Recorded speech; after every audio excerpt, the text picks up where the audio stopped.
Hi guys, welcome to the channel. চলে আসলাম নতুন একটি ভিডিও নিয়ে। আমার সাধারণত দুই ধরনের সুইট পছন্দ। একটা হচ্ছে কাঁচাগোল্লা আর একটা হচ্ছে রসমালাই। রসমালাই আমার ভালো লাগে হচ্ছে কুমিল্লার রসমালাই।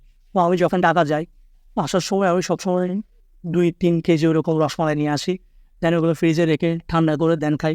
আমার অনেক মজা লাগে। তো আমি চট্টগ্রাম শহরে অনেক রসমালাই খাইছি, বাট আমার ভালো লাগে না, মানে তৃপ্তি মিঠে না। কুমিল্লারগুলোই বেস্ট লাগে আমার। আজকে আমার ছোটো মামা একটা রসমালাই আনছে ফুলকলি থেকে। তো আমি ওগুলো ট্রাই করলাম, আমার অনেক মজা লাগছে। আমি 4-5টা খেয়ে ফেলছি। তো খেয়ে ফেলার পরে চিন্তা করলাম যে এটা আপনাদের সাথে একটু শেয়ার করি। তাই আজকে এই ভিডিওটা বানানো। তো চলেন, আজকে আমি তো অলরেডি ট্রাই করে ফেলছি, বাট আপনাদের সাথে আরেকবার ট্রাই করি। চলেন।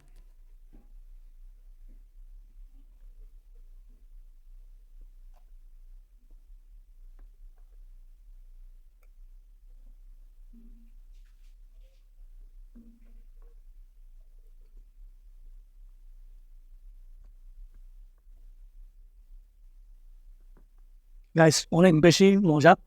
তো আমি তো আমি কুমিল্লারটাকে এক এক নম্বর রাখবো সবসময়, যেহেতু আমার ওটা বেশি ব্যস্ত লাগে। বাট চট্টগ্রাম শহরে আমি আর খুঁজে পাইনি এরকম, মানে কুমিল্লার মতো ব্যস্ত খুঁজে পাইনি। বাট এই ফুলকলির এগুলো আমার অনেক মজা লাগছে, তাই আপনাদের সাথে শেয়ার করা। আর ফুলকলির এটাকে আমি 2 নম্বরে রাখবো। তো আজকের ভিডিও এতটুকু পর্যন্ত। যদি ভিডিও এনজয় করে থাকেন তাহলে চ্যানেলটাকে সাবস্ক্রাইব করে দেবেন আর ভিডিওটাকে লাইক করে দেবেন।